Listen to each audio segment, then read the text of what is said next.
देश और दुनिया की तमाम छोटी और बड़ी खबरों के लिए हमारे चैनल को सब्सक्राइब करना न भूलें और बेल का बटन जरूर दबाएं।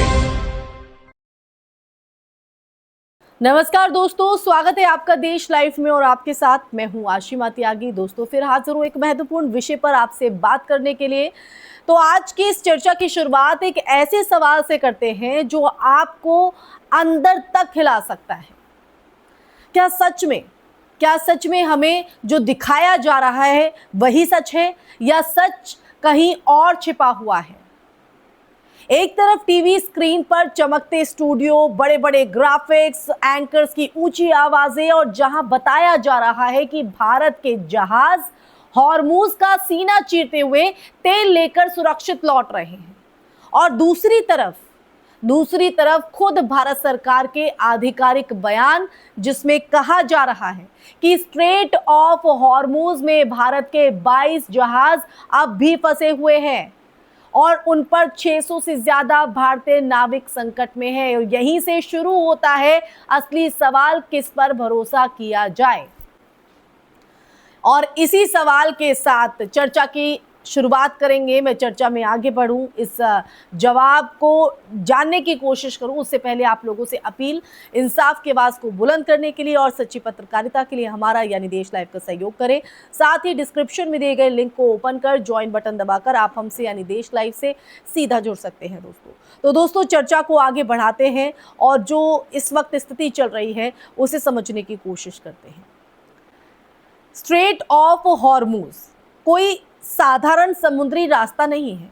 ये दुनिया की सबसे संवेदनशील और रणनीतिक जलधाराओं में से एक है, जहां से वैश्विक तेल आपूर्ति का एक बड़ा हिस्सा गुजरता है। अगर यहां तनाव बढ़ता है तो उसका असर सिर्फ तेल की कीमतों पर नहीं बल्कि पूरी वैश्विक अर्थव्यवस्था और समुद्री सुरक्षा पर पड़ता है। और ऐसे में अगर भारतीय जहाज वास्तव में फंसे हुए हैं तो ये एक गंभीर राष्ट्रीय मुद्दा है, सिर्फ न्यूज़ हेडलाइन नहीं। लेकिन सवाल ये है कि मीडिया इसे कैसे दिखा रहा है। क्या वो जमीनी हकीकत बता रहा है या एक नैरेटिव बना रहा है? क्योंकि जब एक तरफ संकट में फंसे भारतीय नाविकों की बात हो रही हो और दूसरी तरफ चैनल्स पर वीरता की कहानी सुनाई जा रही, तो ये सिर्फ पत्रकारिता का फर्क नहीं, ये प्राथमिकताओं का फर्क है दोस्तों। पत्रकारिता का मूल उद्देश्य क्या होता है? सत्ता से सवाल करना, जनता को सच्चाई बताना और संकट के समय सही जानकारी देना।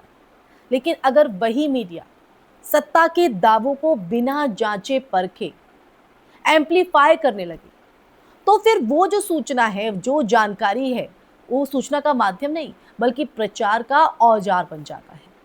अब देखिए यहाँ पर एक और महत्वपूर्ण पहलू है, अंतरराष्ट्रीय बनाम घरेलू मीडिया का फर्क।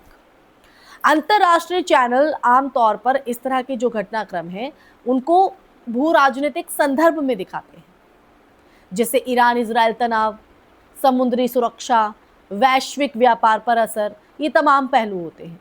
वहीं भारतीय टीवी डिबेट अक्सर इसे भावनात्मक और राष्ट्रवादी फ्रेम में पेश करते हैं, जहां तथ्य पीछे कहीं ना कहीं छूट जाते हैं। यही भावनात्मक एक माहौल बनाने की कोशिश होती है। राष्ट्रवादी फ्रेम पेश किया जाता है, तथ्यों को पीछे छोड़ दिया जाता है और जो भावनाएं हैं वो आगे आ जाती हैं। और इसका सबसे बड़ा नुकसान किसे होता है? आम जनता को, यानी आपको और हमको, क्योंकि वो वही देखती है जो उसे दिखाया जाता है। अगर उसे पूरी तस्वीर नहीं मिलेगी तो उसकी समझ भी अधूरी रहेगी दोस्तों। और अधूरी समझ पर बनी राय अक्सर गलत दिशा में जाती है। अब बात करते हैं उस मानवीय पहलू की जिसे अक्सर नजरअंदाज कर दिया जाता है। वो 600 से ज्यादा भारतीय नाविक, ये सिर्फ आंकड़े नहीं हैं, ये लोग हैं। किसी के बेटे, किसी के पिता, किसी के पति। अगर इनमें से किसी एक जहाज के कप्तान की मौत की खबर सही है तो ये एक गंभीर चेतावनी है कि स्थिति कितनी संवेदनशील हो चुकी है। लेकिन क्या ये खबर उतनी प्रमुखता से दिखाई गई जितनी साहसिक कहानियां दिखाई गई? यहीं पर मीडिया की जिम्मेदारी सबसे ज्यादा बनती है। संकट के समय पॉजिटिविटी दिखाना गलत नहीं है, लेकिन अगर वो सच्चाई को छुपाकर दिखाया जाए तो वो पॉजिटिविटी नहीं बल्कि भ्रामक सूचना बन जाती है। और इस पूरे मामले में आप देखिए, इस पूरे मामले में हमें एक और चीज समझनी होगी, सूचना का युग बदल चुका है। आज आपके पास सिर्फ एक स्रोत नहीं है, आप अंतरराष्ट्रीय मीडिया देख सकते हैं, आधिकारिक बयान पढ़ सकते हैं और अलग अलग नजरिए से उसे समझ भी सकते हैं। इसलिए अब जिम्मेदारी सिर्फ मीडिया की नहीं है, दर्शकों की भी है। दर्शक समझ रहे हैं, आप, हम, हमारी भी है कि वो सवाल पूछे, तुलना करें और अपनी समझ को खुद बनाएं, अपने विवेक से काम लें, सोच समझकर ही वो जो खबर आपको टीवी पर दिखाई जा रही है उस पर बिलीव करें, क्योंकि ये बहुत ज़रूरी है दोस्तों। क्योंकि आज कुछ भी दिखाया जाता है, कोई भी नैरेटिव सेट करके, कोई भी तस्वीर के जरिए आपको कुछ भी दिखाया जाता है, वो भी आधी अधूरी जानकारियों के साथ। लोकतंत्र सिर्फ वोट देने से नहीं चलता है, वो जागरूकता से भी चलता है। जी हाँ, बल्कि जागरूक नागरिकों से चलता है। और जागरूकता तभी आती है जब आप हर जानकारी को आंख बंद करके स्वीकार नहीं करते बल्कि उसे परखते हैं। तो अंत में बस इतना आप समझ लीजिए दोस्तों कि मुद्दा ये नहीं है कि कौन सा चैनल सही है और कौन सा गलत। असली मुद्दा दोस्तों वो ये है कि क्या हम सच तक पहुंचने की कोशिश कर रहे हैं या नहीं। अगर हम सिर्फ वही मानते रहेंगे जो हमें दिखाया जाता है तो शायद सच हमेशा हमारे सामने होते हुए भी हमसे दूर ही रहेगा।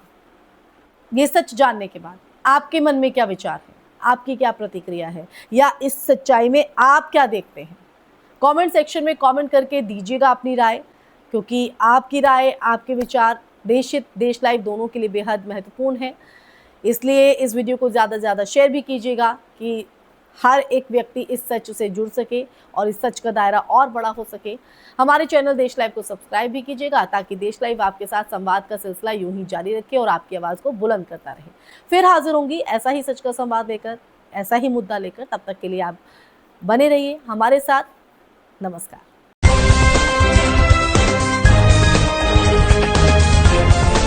देश और दुनिया की तमाम छोटी और बड़ी खबरों के लिए हमारे चैनल को सब्सक्राइब करना न भूलें और बेल का बटन जरूर दबाएं।